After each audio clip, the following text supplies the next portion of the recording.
तेच कमी करू. श्रीमन्महागणपतये नमः।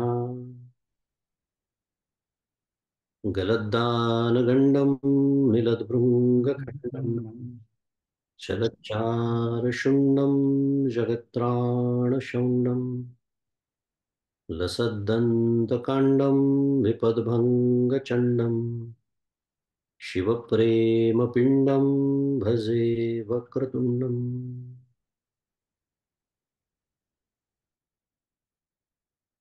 अहं निर्विकल्पो निराकाररूपो विभुर्व्याप्य सर्वत्र सर्वेन्द्रियाणां सदा मे समत्वं न मुक्तिर्न बन्धः चिदानन्दरूप शिवोऽहं शिवोऽहम्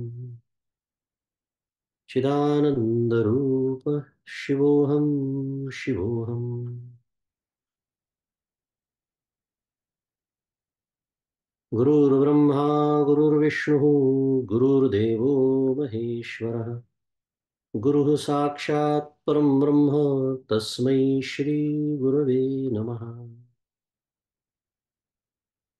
ब्रह्मानन्दं परमसुखदं केवलं ज्ञानमूर्तिं द्वन्द्वातीतं गगनसदृशं तत्त्वमस्यादिलक्ष्यम् एकं नित्यं विमलमचलं सर्वधी साक्षिभूतम् भावातीतं त्रिगुणरहितं सद्गुरुं तन्नमामि। श्री सद्गुरुनाथ महाराज की जय।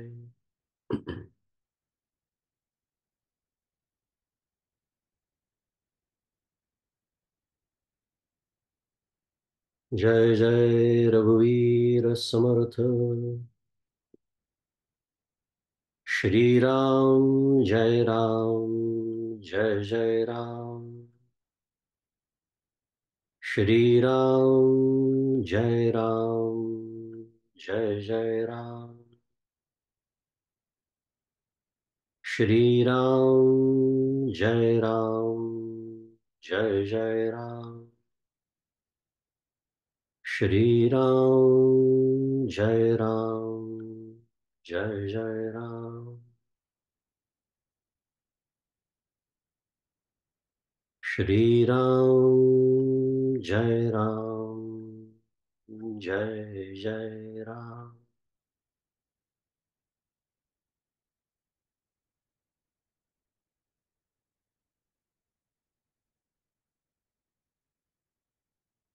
प्रभु श्री रामचंद्र भगवान की जय। श्री सद्गुरुनाथ महाराज की जय। जय जय रघुवीर समर्थ।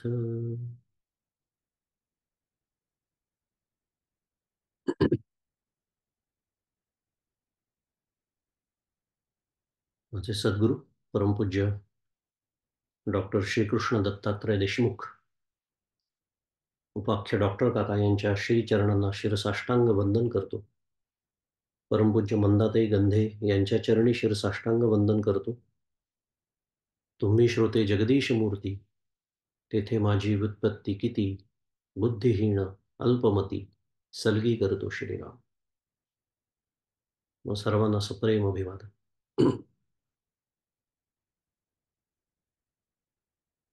आनंदाचे तत्वज्ञान आणि ही मालिका आणि त्याच्यामध्ये सद्गुरू श्री गुरु असा आपला विषय चिंतन सुरू आहे। आज मुख्य विषयाकडे वळण्याच्या आधी एक सूचना की आपलं आजचं सत्र हे म्हणजे हा जो आपला चिंतनाचा विषय आहे आपण थोडा कमी वेळ आज घेणार आहोत, कारण आज एका दुसऱ्या पण अत्यंत महत्त्वाच्या विषयावर आपल्याला बोलायचं आहे।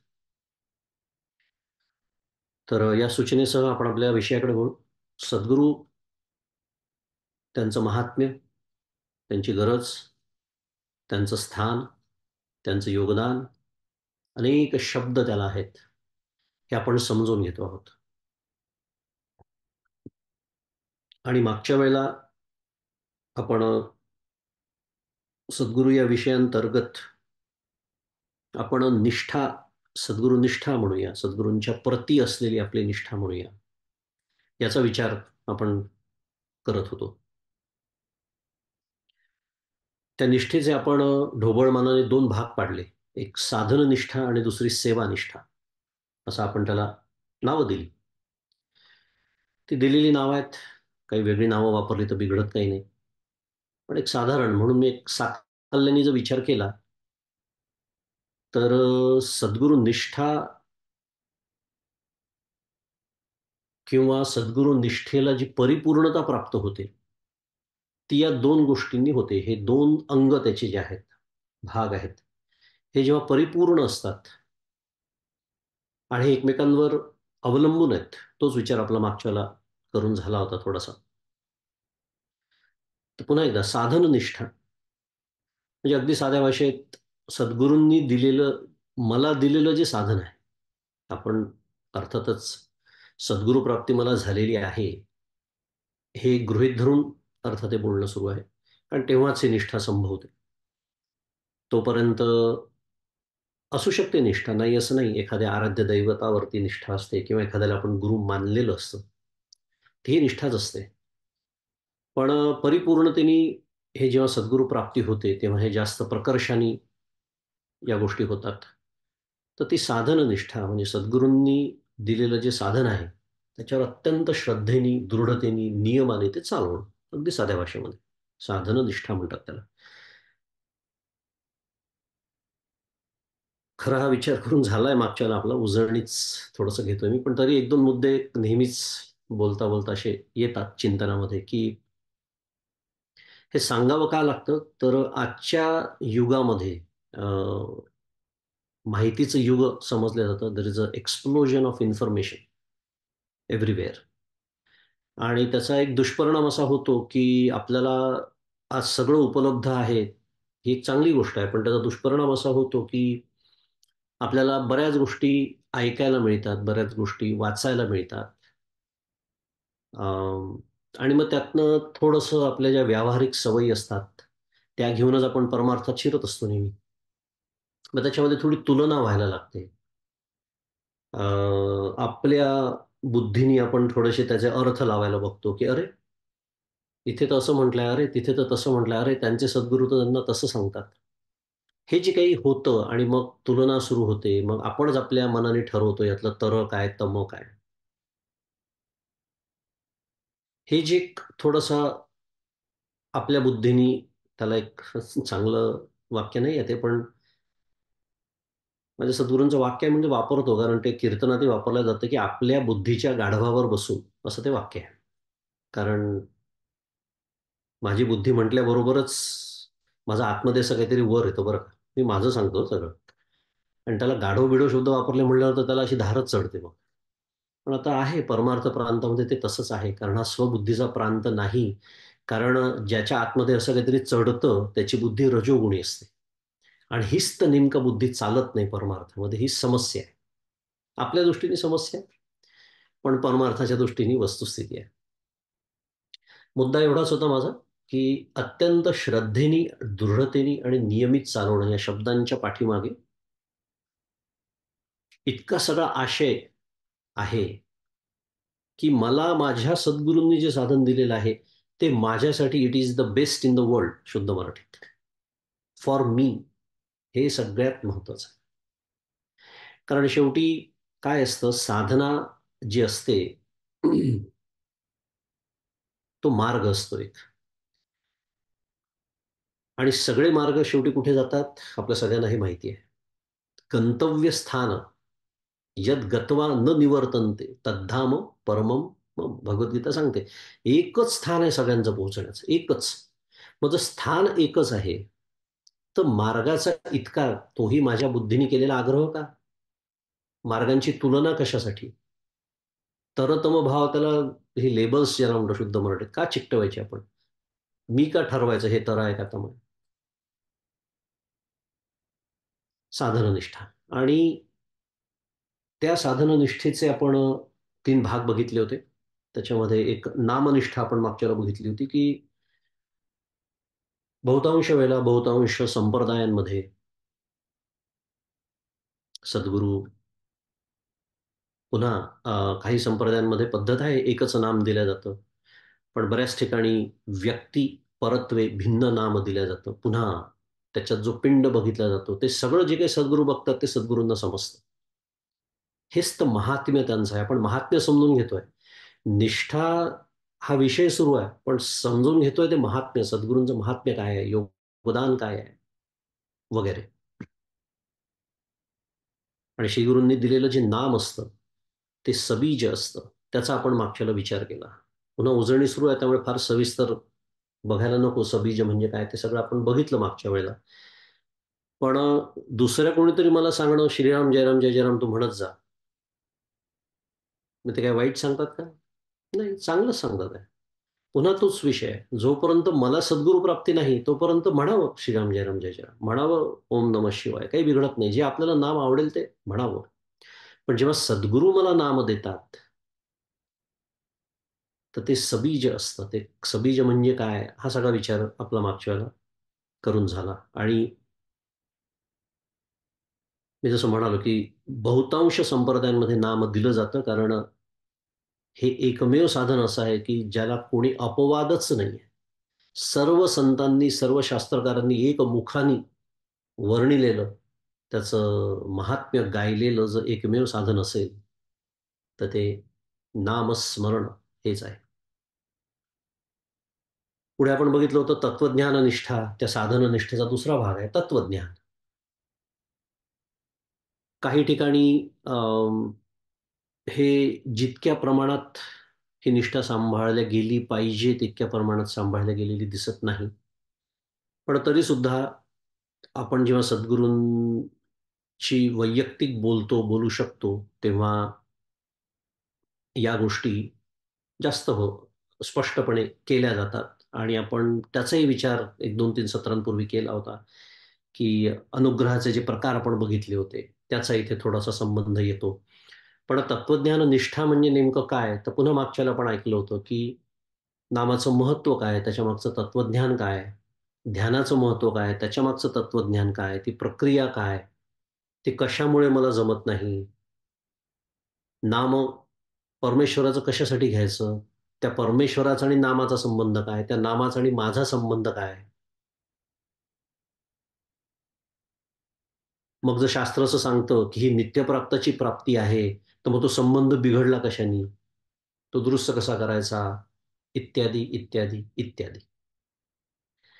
आपण अखंड बोलतो आहे, वर्ष होऊन गेलं आनंदाचे तत्वज्ञान. काय सुरू आहे? तत्वज्ञानच समजून घेणं सुरू आहे की नाही? त्याच्या मागचं तत्वज्ञान,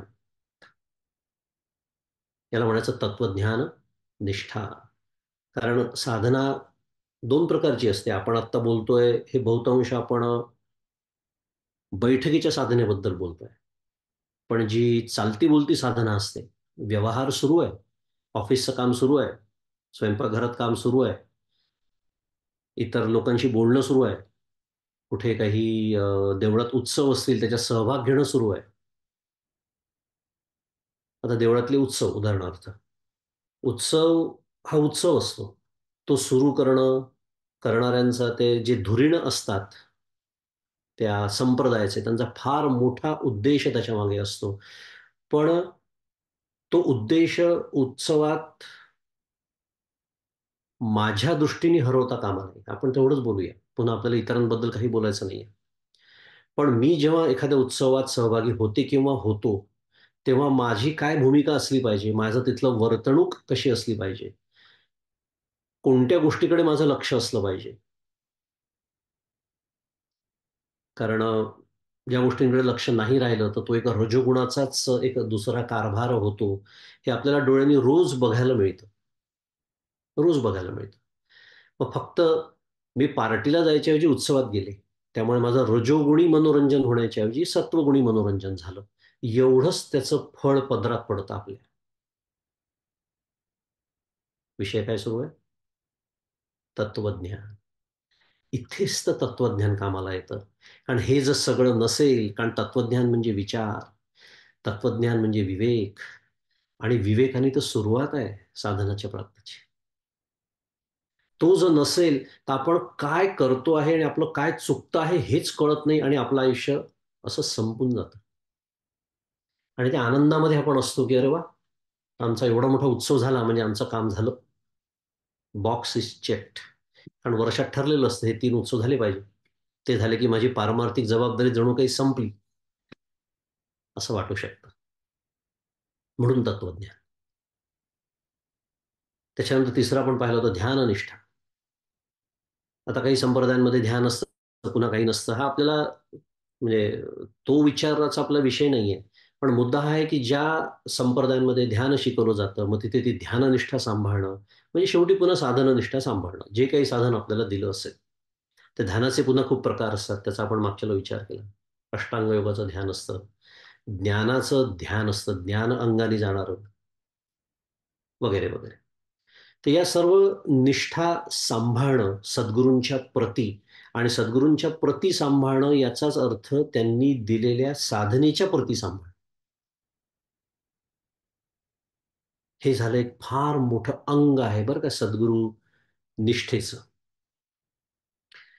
आणि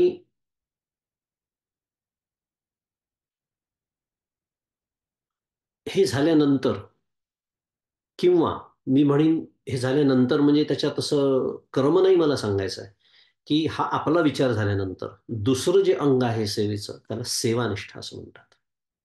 आणि साधननिष्ठा आणि सेवानिष्ठा या 2 गोष्टी हातात हात घालून चालतात आयुष्यभर. हो, अगदी. याचं कारण आहे सेवानिष्ठा मी शिष्य आहे म्हणून माझ्यासाठी सेवानिष्ठा सद्गुरू देहात नसले तरी करत आहेत. कशी ती आपण पाहणार आहात. म्हणून मी म्हणालो, की सेवानिष्ठा माझ्यासाठी शिष्य म्हणून सत्शिष्य होण्यासाठी आणि नुसतं सत्शिष्य नाही, आपणास सारिखे करीती तात्काळ नाही काळ वेळ तया लागे असं ज्या सद्गुरूंचं वर्णन करण्यात येतं, की ज्यांना खरं घाई झाली आहे, की अरे याला माझ्यासारखा कधी करतो या शिष्याला किंवा ती त्यांना घाई झाली आहे, मला कुठे घाई झाली आहे. माझे आपले रजोगुणाचे कार्यक्रम तसेच चालू आहे 10-12 वर्ष झाली. जरी अनुग्रह मिळालेला असला तरी. म्हणजे हे त्यांना होते, मला होत नाही ही समस्या आहे. त्यामुळे इथपर्यंत ती गाडी जाते, पण ती सेवानिष्ठा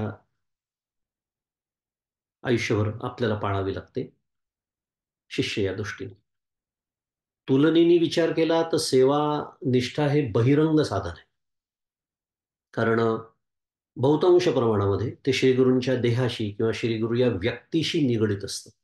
समजायला सोपं आहे. कारण सेवा आपण करतो ते एखाद्या व्यक्तीची करतो. आता त्या सेवेमध्ये एक सेवा निष्ठा हे दुसरं अंग आपण पाहतोय. त्याच्यामध्ये प्रणिपात निष्ठा. प्रणिपात. साध्या भाषेत नमस्कार. नमस्कार. आपल्याला वाटतं नमस्कार खरं म्हणजे एवढं म्हणजे नमस्कार या विषयावर बोलण्या एवढा मोठा विषय आहे का हो तो? एवढा गंभीर विषय आहे का? विचार केला तर आहे. कारण नमस्काराचे अनेक प्रकार असतात किंवा आपण जेव्हा वरनं एखाद्याला नमस्कार करतो, तेव्हा आपल्या आतमध्ये भूमिका वेगळी असू शकते. बऱ्याच वेळा आपण नाईलाजास्तवही करतो. जमलेले 20-25 लोकं नमस्कार करतायत, बरं दिसत नाही म्हणून मी पण नमस्कार करते किंवा करतो. हा नमस्कार किती वेगळा झाला.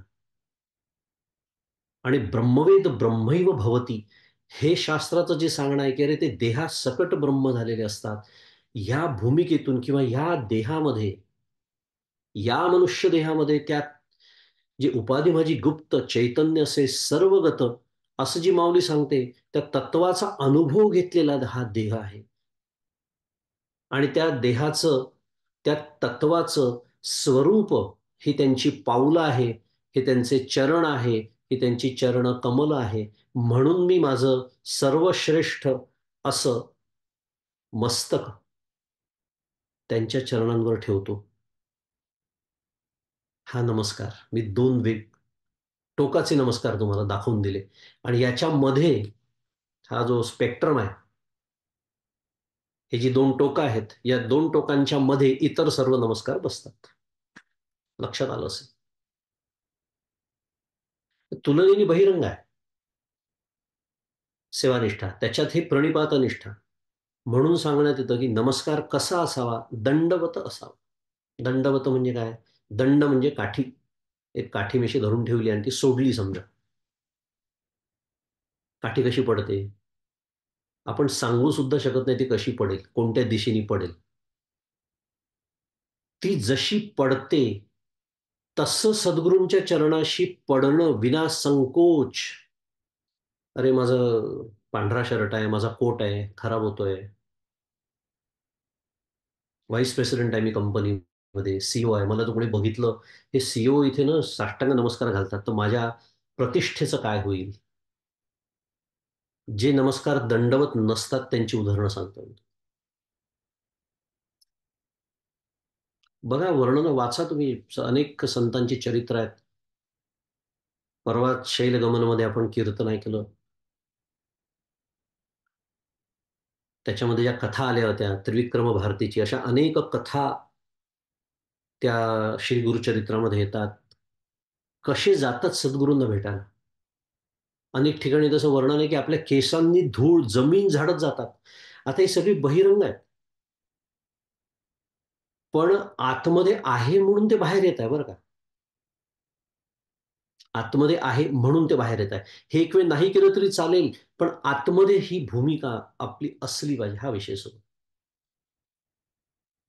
तो दंड जसा विना संकोच पडतो, कुठे पडू, असं पडू का तसं पडू, कोणी मला पाहेल का, कोणी काही म्हणेल का, तसं संपूर्ण शरणागत होऊन सद्गुरूंना तो जो भाव आहे, तो भाव, मी भावाबद्दल जास्त बोलतोय.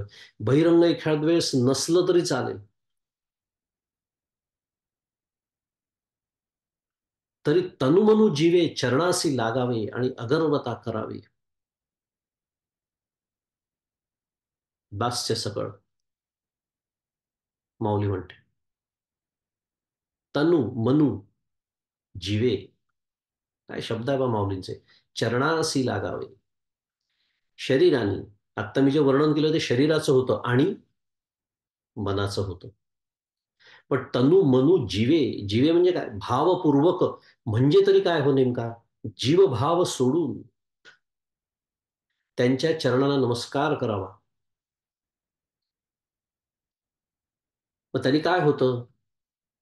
त्यातूनच पुढची जी निष्ठा आहे, सेवानिष्ठा, ती उदय पावते. आणि अगर्वता करावी, दास्य सकळ. निरभिमानपणे त्यांचे सर्व प्रकारचे दास्य करावे. असं तरी का करावं? सेवानिष्ठा आपण विचार करतोय, त्यातनंच ती उदय पावते. तर जे ज्ञानाचा पुरवठा, ते इथं सेवा हा दारवंठा. तो स्वाधीन करी सुभटा, वोळगुणी माऊली म्हणते की कुरुठा म्हणजे सद्गुरू जे आहे ते ज्ञानाचं घर आहे जणू काही. दृष्टांत दिल्या माऊलींनी, रूपक केलाय की सद्गुरू हे जर ज्ञानाचं जर घर असतील, तर त्या घराचा उंबरठा कोणता आहे? सेवा. उंबरठा ओलांडल्याशिवाय घरात जाता नाही येत, माहिती आहे आपल्याला. म्हणजे हे महात्म्य लक्षात येण्यासाठी सेवेचं, सद्गुरू सेवेचं. आणि सद्गुरू मला जे देऊ पाहतात आहे, काय देऊ पाहतात आहे, पुन्हा मगाशी आपण बोललो, आपणासारखे करती तात्काळ. मग हे जर मला हवं असेल तर तो उंबरठा ओलांडायला हवा, म्हणजेच सेवा करायला हवी. त्यामुळे तो स्वाधीन करी सुभटा, म्हणजे अर्जुना ती सेवा करून ते ज्ञानाचं घर तू स्वाधीन करून घे, माऊली म्हणते.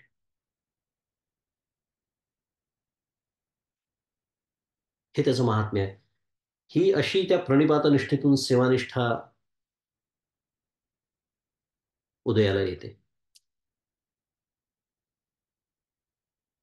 आणि एक महत्वाचा मुद्दा की देहनिष्ठा म्हणजे सद्गुरुनिष्ठा नव्हे. आता तुम्ही म्हणाल की अरे हे दोन मुद्दे असे थोडेसे विरोधाभासातच वाटतात, आत्ताच आपण बोललो. बघूया, आपण त्याचा विचार करूया की देहनिष्ठा म्हणजे सद्गुरुनिष्ठा नाही, असं आपण मागच्या वेळेला बोललो होतो. तर आता प्रश्न आपण उपस्थित करतो आहोत की सेवेचा इतका आग्रह कशासाठी? काय आहे, हे सगळे प्रश्न ना सुशिक्षित लोकांनाच पडतात. कुठलाही खेड्यात एखादा मनुष्य किंवा कमी शिकलेला मनुष्य आपण ज्याला म्हणतो किंवा श्रद्धाळू मनुष्य, यांना ना हे असे प्रश्न पडतच नाही. ते प्रश्न माझ्यासारखे जे वात्रट लोक असतात, त्यांना हे पडतात. स्वतःला जे उच्च शिक्षित समजतात. हे काय चाललंय बावळटपणा? हे लोकं असं का करतात आहे? कशाला सारखे आपले सगळे नमस्कार करतात आहे? कशासाठी एवढा सेवेचा आग्रह? एक गोष्ट आपण स्वच्छ आणि स्पष्ट करून टाकू. कारण दुर्दैवाने जशी सगळ्या क्षेत्रांमध्ये भेसळ आहे, तशी परमार्थातही भेसळ आहे. काही-काही वेळेला हे प्रश्न विचारणारे प्रामाणिक पण असतात. कारण त्यांना काही ठिकाणी काही गोष्टी बघायला मिळालेल्या असतात, ज्याला मी भेसळ म्हणालो. त्यामुळे काही गोष्टी या विषयाच्या निमित्ताने आपण स्पष्ट करून टाकू आपल्या अंतःकरणामध्ये, की श्रीगुरूंना देहाच्या म्हणा किंवा कुठल्याही प्रकारच्या सेवेची गरज नसते. ती त्यांची अपेक्षाही नसते आणि तो त्यांचा हक्कही नसतो. शब्द चांगला नाहीये श्रीगुरूंच्या बाबतीत, पण वापरूया आपण. माझ्या सद्गुरूंनी पण वापरलेला आहे. आणि या 3 गोष्टी, कारण असं वाटू शकतं आपल्याला म्हणून, तो त्यांचा हक्क नाही. ती त्यांची अपेक्षा सुद्धा नाही. त्यांच्या चिंतनाचा विषयच नाही तो. आणि गरज तर नाहीच नाही. परंतु, हा परंतु खूप महत्वाचा आहे. त्याच्या अगदी उलट, ती शिष्याची गरज असते. शिष्यांची ती गरज असते. शिष्यांची ती अपेक्षा असते आणि त्यांचा तो अनुग्रहनिष्ठ हक्कही असतो. त्यांचा हक्क असतो.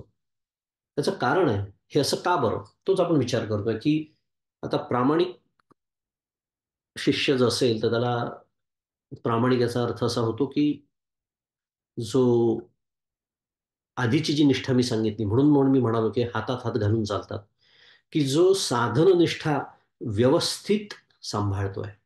म्हणजेच दिलेलं साधन नियमित, यांत्रिकता न येऊ देता, हे सगळे विचार आपण मागच्या वेळेला केले होते. नीट समजावून घेऊन, त्याची जी काही पथ्य सद्गुरूंनी पाळायला सांगितलेली आहे, त्या सर्व पथ्यांसह तो जी साधना करतो आहे, एवढं सगळं प्रामाणिक या शब्दामध्ये येतं. आणि या अशा प्रामाणिक शिष्याला साधनेमध्ये ज्या अडचणी येतात, त्यांचं जे निराकरण करून घ्यावं लागतं. त्याच्यासाठी जे आपलं श्रीगुरूंजवळ म्हणा, सद्गुरूंजवळ जाऊन जे बोलावं लागतं, त्याच्यासाठी जो मोकळेपणा लागतो, त्याच्यासाठी जो अधिकार प्राप्त व्हावा लागतो, तो सद्गुरूंच्या सेवेतून साकार होतो. आपण काय पाहतोय? शिष्याची ती गरज कशी आहे? शिष्याची ती अपेक्षा कशी आहे? आणि शिष्याचा तो अनुग्रहसिद्ध अधिकार कसा? माझे सद्गुरू परमपूज्य काका तर म्हणतात, प्रश्ननिष्ठा म्हणजे श्रीगुरुनिष्ठा. इतकं महात्म्य त्याला ते देतात. कारण शिष्यांनी स्वतःच्या कल्याणासाठी प्रश्न विचारायला हवे, अशी अपेक्षाच आहे. आणि विशेषतः ते वैयक्तिक स्वरूपाचे असल्यामुळे श्रीगुरूंकडूनच त्याचं निवारण करून घ्यायला. कारण कसं असतं, आपण मार्गदर्शन घेऊ शकतो, अनेकांचं घेऊ शकतो, घ्यावं सुद्धा. आपली श्रद्धा असेल, योग्य ठिकाणी आपण मार्गदर्शन, योग्य ठिकाणाहून आपण मार्गदर्शन स्वीकारतो आहे, याची खात्री असेल तर जरूर घ्यावं. पण वैयक्तिक साधनेचे जे प्रश्न असतात, त्याच्यासाठी मात्र सद्गुरूंच्याच चरणी जावं बसावं लागतं. पुन्हा वेगळा मुद्दा आहे, मला विषयांतर आता नाही करायचं, पण सद्गुरूचं देहात नसतील तर काय करायचं? हा विषय वेगळा आहे. कारण आता ते नाहीयेत प्रत्यक्षात सांगायला. मग परंपरेतले असतील कोणी, त्यांच्याकडे जाऊ शकतो. किंवा त्यांच्या ठिकाणी माझी जी श्रद्धा आहे, तशी श्रद्धा दुसरीकडे कुठे असेल, की जे उपलब्ध आहेत, त्यांच्याकडे जाऊ शकतो. पण जावं श्रीगुरूंकडेच लागतं, कारण हे माझ्या साधनेचे प्रश्न आहे. हे साधन त्यांनी मला दिलेलं आहे आणि हे साधन त्यांनी मला जेव्हा दिलं, तेव्हा त्याच्यामागे काहीतरी विचार करून दिलेला आहे. माझा पिंड बघून दिलेला आहे. त्यांना जे समजतं, एक्स-रे निघतो शुद्ध मराठीत. आपण ज्या सद्गुरूंसमोर जातो की नाही, आपला एक्स-रे निघत असतो, आपल्या नकळत. आपला डॉक्टरकडे गेल्यावर जेव्हा एक्स-रे काढतात, आपल्याला थोडीच कळतं. तो डॉक्टर म्हणतो, "हां, झालं, उठा आता खुर्चीतून." तेव्हा कळतं ना, झाला एक्स-रे म्हणून. तसं आहे ते. फक्त जे ते सांगतात, इथे तो निघालेल्या एक्स-रेज आणि त्यात त्यांना जे दिसतं, पुन्हा त्याचं प्रतिबिंब ते नंतर मला जे उपदेश करतात त्याच्यात असतं. तोच तो विषय आपला आत्ता सुरू आहे. म्हणून त्यांच्या चरणाशी जाऊन बसावं.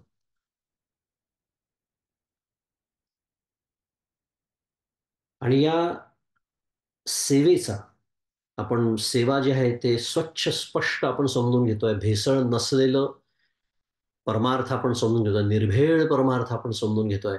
आणि म्हणून मी सुरुवात अशी केली, की श्री गुरूंचा तो अधिकार नाही, अपेक्षा नाही, त्यांना गरजही नाही. ते सर्व शिष्याच्या दृष्टीने सुरू आहे. आणि त्या सद्गुरूंच्या उपदेशाप्रमाणे नेमकी साधना घडण्यासाठी जो अहंकारलय व्हावा लागतो, त्याची उत्तम सोय सद्गुरू सेवेत असते. अजून एक पैलू सद्गुरू सेवेचं महात्म्य शिष्यासाठी कसं आहे?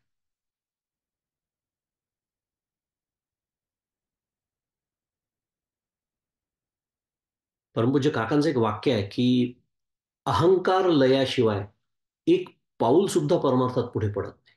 एक पाऊल म्हणतात आहे ना?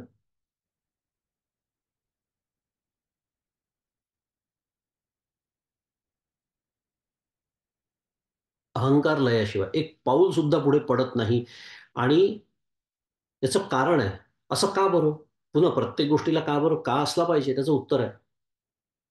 एक नेहमीसाठी एक सिद्धांत आपल्या हृदयावर जो कोरून ठेवायचा असेल, मला स्वतःला तो अत्यंत आवडतो. कारण I have never seen such a universally applicable thing which can be apply to anything. म्हणून मला ते खूप आवडतं. आणि अत्यंत मूलभूत असा तो सिद्धांत आहे. तो म्हणजे जाणीव म्हणजे अहंकार. इतकं साधं आणि सोपं वाक्य आहे. पण त्याची जी डेप्थ, खोली आहे ना, ती समजायला आयुष्य जाऊ द्यावं लागतं. जाणीव म्हणजे अहंकार हे वाक्य. आता कल्पना करा. थोडंसं बोलूया आपण. कारण आता समजा एखादा मनुष्य श्रीमंत, समजा मी श्रीमंत आहे किंवा मी यशस्वी आहे. अहंकाराबद्दल बोलतोय म्हणून चांगल्या गोष्टींची यादी सांगतोय. कारण मी गरिबी असू शकतो, मी अयशस्वी पण असू शकतो. कारण त्यालाही परमार्थात अहंकारच म्हणतात. पण तो आपल्याला समजायला अजून कठीण आहे. म्हणून सुरुवात सोप्यापासून करू.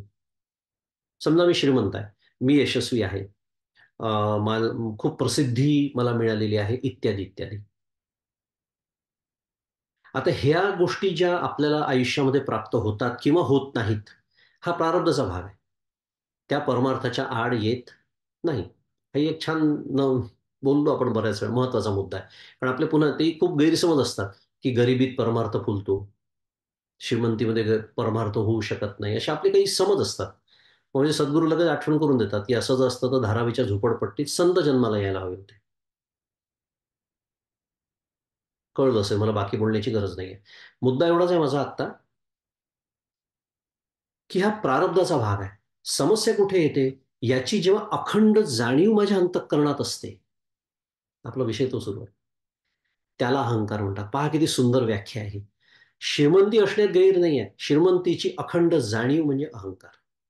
यश असण्यात गैर नाही आहे. यशाची अखंड जाणीव म्हणजे अहंकार. प्रसिद्धी असण्यात गैर नाही. कारण तो पुन्हा परमपूज्य काका म्हणतात साइड इफेक्ट आहे. मी केलेल्या कार्याचा परिणाम, एक सहज होणारा परिणाम. मिळेल मला कीर्ती. जितकी मिळायची तितकी मिळेल. पण त्याची अखंड मी जाणीव ठेवणं माझ्या अंतःकरणात. मी एवढा प्रसिद्ध आहे. कारण कुठेही गेलो की लोकांनी मला ओळखलंच पाहिजे. मला पहिल्या लाईनमध्ये बसायला, रांगेत बसायला जागा दिली पाहिजे. याची जाणीव ठेवणं म्हणजे अहंकार. मी वक्ता आहे, अहंकार. मी अतिशय छान बोलतो, अहंकार. मी अतिशय हुशार आहे, अहंकार. याची जाणीव असणं. पुन्हा हुशार असण्यात गैर नाही. पण मी हुशार आहे याची अखंड जाणीव म्हणजे अहंकार. आणि माझ्या स्वतःबद्दलच्या या सर्व जाणीवा कुठपर्यंत जाते याची मजल. मी देह आहे, ही पण जाणीवच आहे. पण त्या जाणीवेला इतकी सहजता आलेली आहे, की ती जाणीव या दृष्टीने मला त्याची जाणीव होत नाही. गमतीचा विषय. याला अज्ञानाची सहजावस्था असं म्हणतात. मी देह आहे किंवा मी स्वतःला देह समजतो किंवा समजते, ह्याला इतकी सहजता आलेली आहे, की ती जाणीव म्हणून शिल्लक नाही. असो. आपला विषय हा सुरू आहे की या सर्व जाणीवा जाणीवपूर्वक दूर ठेवून, हा शब्द मी जाणीवपूर्वकच वापरतोय. का ते पण सांगतो. काय असतं, ही जी जाणीव आहे ना, ती सुद्धा संपावी लागते. म्हणून मी जाणीवपूर्वक म्हणालो. म्हणजे काय? जरा जाणीव शब्द 3 वेळा झाला. गुंतागुंतीचं झालं. उदाहरण सांगतो. आता समजा मी एखाद्या कंपनीमध्ये फार मोठ्या पदावर आहे. मी समजा सीनियर व्हाईस प्रेसिडेंट आहे किंवा मी CEO आहे, बरं का. अमेरिकेतलं सगळं सांगतोय मी आणि मग मी भारतात जातो. मुरुडला जातो. माझ्या सद्गुरूंच्या तिथे जातो, आश्रमात जातो आणि मी तिथे आता मला हे बुद्धीच्या पातळीवर कळलेलं आहे. काय सेवा करायची असते, सेवानिष्ठा म्हणजे काय वगैरे, वगैरे. मग मी तिथे काहीतरी सेवा करतो. काय करतो समजा आश्रम झाडतो. चांगली गोष्ट आहे की नाही? हो, चांगलीच गोष्ट आहे. पण अजून परिपूर्ण नाही झालेली आहे माझी सेवा. का बरं माहिती आहे का? माझ्या अंतःकरणात ही जाणीव अजून शिल्लकच आहे. कोणती? बघा, मी एवढा असा-असा, आता असा-असा म्हणजे आलं माझे रिझ्यूम सगळं LinkedInचं प्रोफाईल तुम्हाला माहिती आहे. असून सुद्धा मी ते झाडण्याचं काम करतोय. ही सुद्धा जाणीव संपावी लागते. याचं कारण आहे, या जाणीवेसहच मी करतोय ती सेवा अजून. आलं लक्षात? किती नाजूक आहे सगळं. म्हणून तर मग समर्थ म्हणतात, "नाजूक एकांती कारभार तेथ असावे खबरदार, सावध, साक्षेपी आणि दक्ष, तया तात्काळची मोक्ष." इतकं आपल्या अंतःकरणाचे व्यापार अखंड तपासत राहावे लागतात.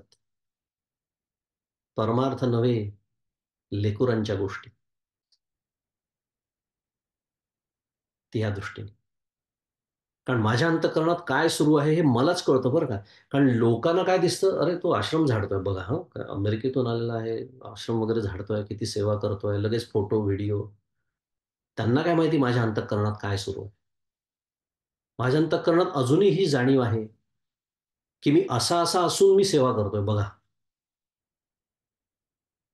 म्हणून मी मगाशी म्हणालो, की या सर्व जाणीवा जाणीवपूर्वक दूर ठेवून, ही सुद्धा जाणीव संपवावी लागते. कारण तिथे अजूनही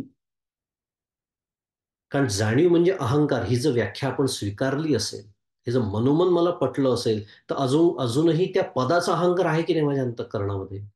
सरळ गणित आहे.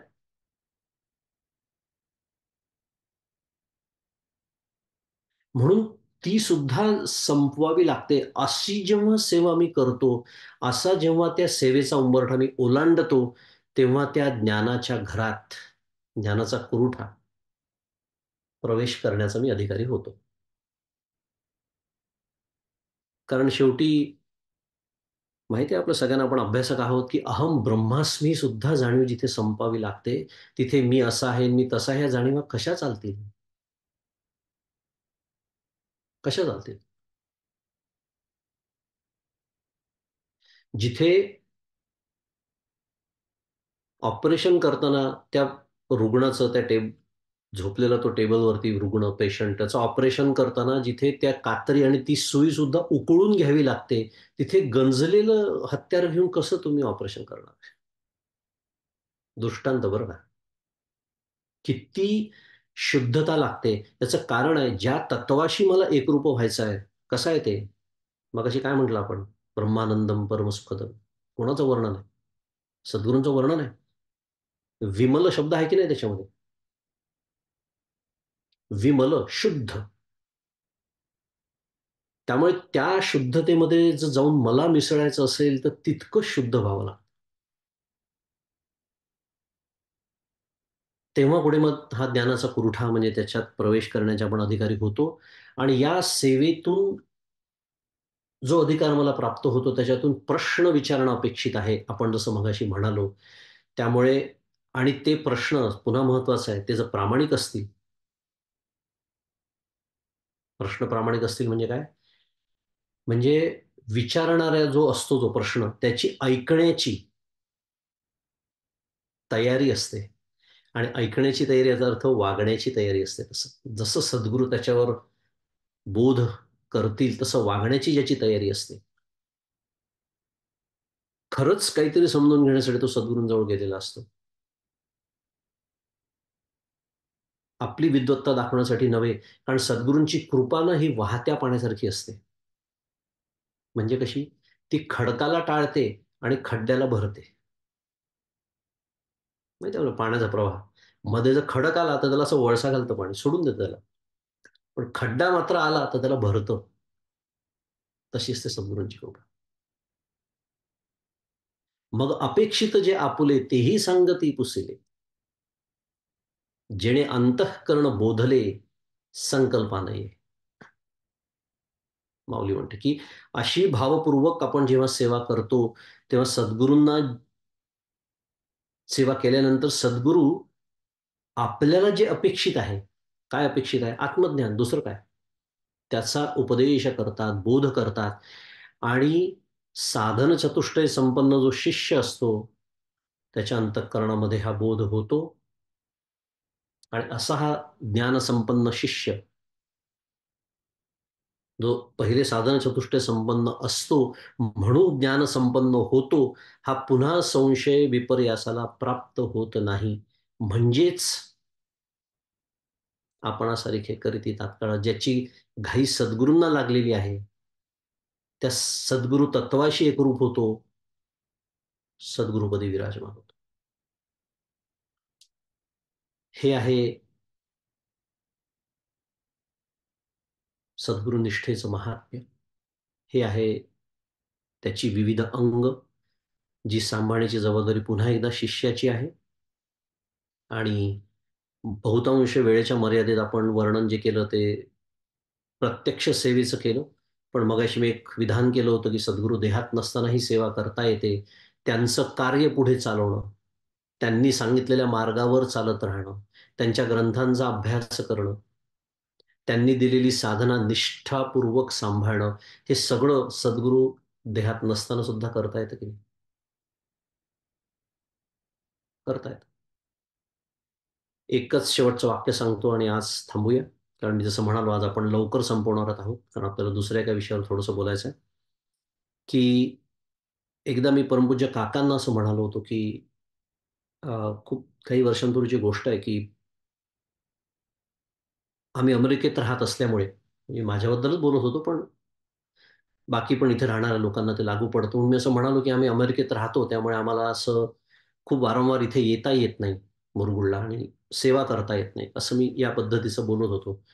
तेव्हा काका मला असं म्हणाले, की "तुम्ही तिथे जी करता आहात, तुम्ही तिथे जे करत आहात" असं म्हणूया.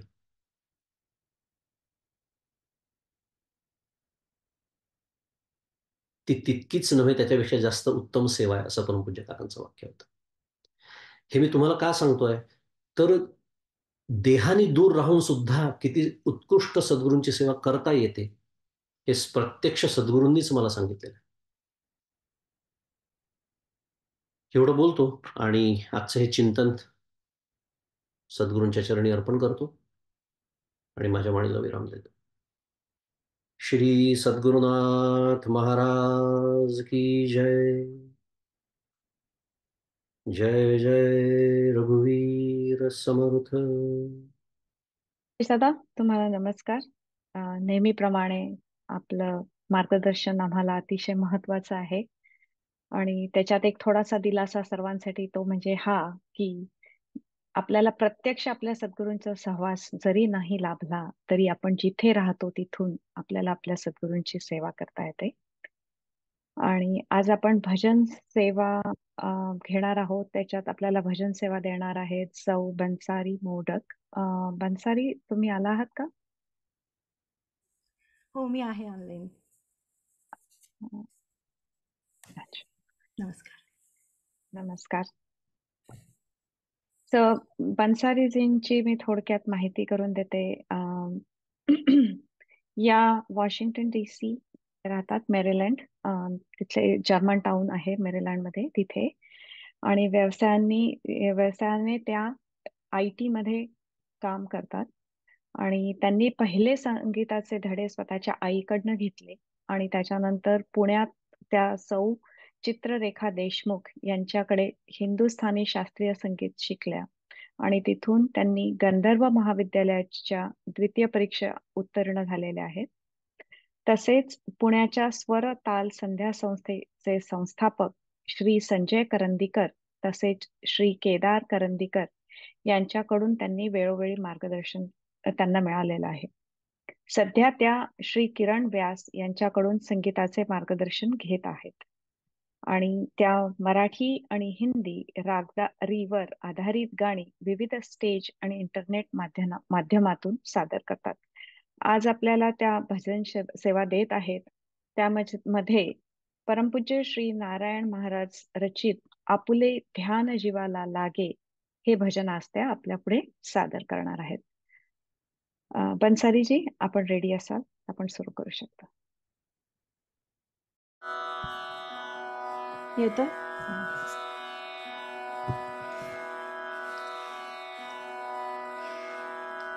ज्ञान जीवाला लाभे आपुले, ज्ञान जीवाला लाभे आपुले, ज्ञान जीवाला लाभे. ज्ञान जीवाला लाभे आपुले, ज्ञान जीवाला लाभे आपुले, ज्ञान जीवाला लाभे आपुले, ज्ञान जीवाला लाभे. ब्रह्मचिंतनी जे नर असते, ब्रह्मचिंतनी जे नर असते, आत्मसमाधी मध्ये रंगती, आत्मसमाधी मध्ये रंगती, माया कधी ना बाधे, माया कधी ना बाधे आपुले, ज्ञान जीवाला लाभे आपुले, ज्ञान जीवाला लाभे. निवांत दीपक राहे जैसा, निवांत दीपक राहे जैसा, आत्मसमाधी राहे तैसा, आत्मसमाधी राहे तैसा, अनुभव त्याला साधे, अनुभव त्याला साधे आपुले, ज्ञान जीवाला लाभे आपुले, ज्ञान जीवाला लाभे. देह भावाचे वेष्टन जाता, देह भावाचे वेष्टन जाता, ब्रह्म सनातन येई हाता, ब्रह्म सनातन येई हाता. देह भावाचे वेष्टन जाता, ब्रह्म सनातन येई हाता. नारायण हा बोधे, नारायण हा बोधे आपुले, ज्ञान जीवाला लाभे आपुले, ज्ञान जीवाला लाभे. ज्ञान जीवाला लाभे आपुले, ज्ञान जीवाला लाभे आपुले, ज्ञान जीवाला लाभे आपुले, ज्ञान जीवाला लाभे आपुले, ज्ञान जीवाला लाभे. थँक्यू. धन्यवाद. सद्गुरुनाथ महाराज की जय. बन्सारीजी, खूप खूप धन्यवाद आपल्या सेवेबद्दल. फार सुंदर झाली आपली सेवा आज. आणि नारायण महाराजांनी आपल्याला कुठपर्यंत जायचंय, आपल्याला नक्की कशाचं ज्ञान होतं हेही या भजनात समजावून सांगितलं. मी आता परत सगळी